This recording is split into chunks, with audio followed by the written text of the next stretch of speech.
306 ученици во 9 паралелки е максималната уписна квота на Средното општинско училиште Ванчо Опраке од Виница.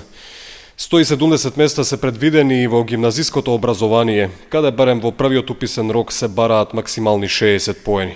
Во последните 2-3 години слабиот интерес за текстилната струка ги пренасочи и понудите на средното училиште.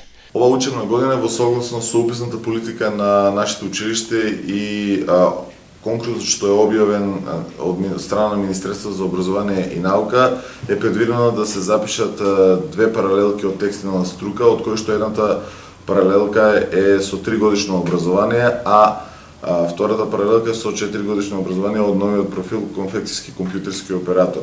Но оваа учебна година текстилците ќе имаат стимулација плюс, а тоа се предвидените стипендии за новите средношколци. Новина од оваа учебна година, а можам слободно да кажам и бенефиција е тоа што сите ученици што ќе се запишат во текстилната струка ќе добијат стипендиски надомест кој што е веќе договорен со локалната самоуправа и дел од бизнис секторот, односно неколку текстилни фирми кои што ни излегува во пресред, можам да ги набројам, тоа се Виничанка, понатаму Зона Трико, Викон Нова, Винканет, Фемина Фейшн и некои други фирми кои изрази интерес да ја поддржат оваа наша иницијатива.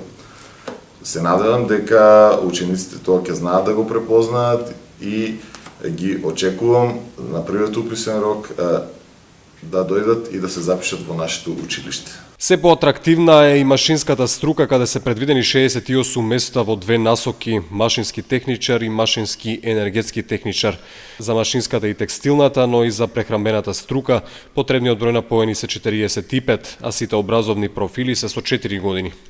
660 ученици во сите 4 години во Средното општинско училиште Ванчо Опраке од септември ќе бидат поделени во 33 паралелки, а наставата ќе почнат во 22 простории кои се на располагање од вкупно 29, поради тоа што 7 се во фаза на доградба или преадаптација.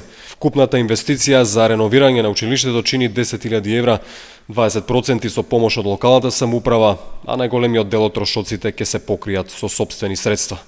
Новина ќе биде и изведувањето на наставата во една наместо во 2 смени.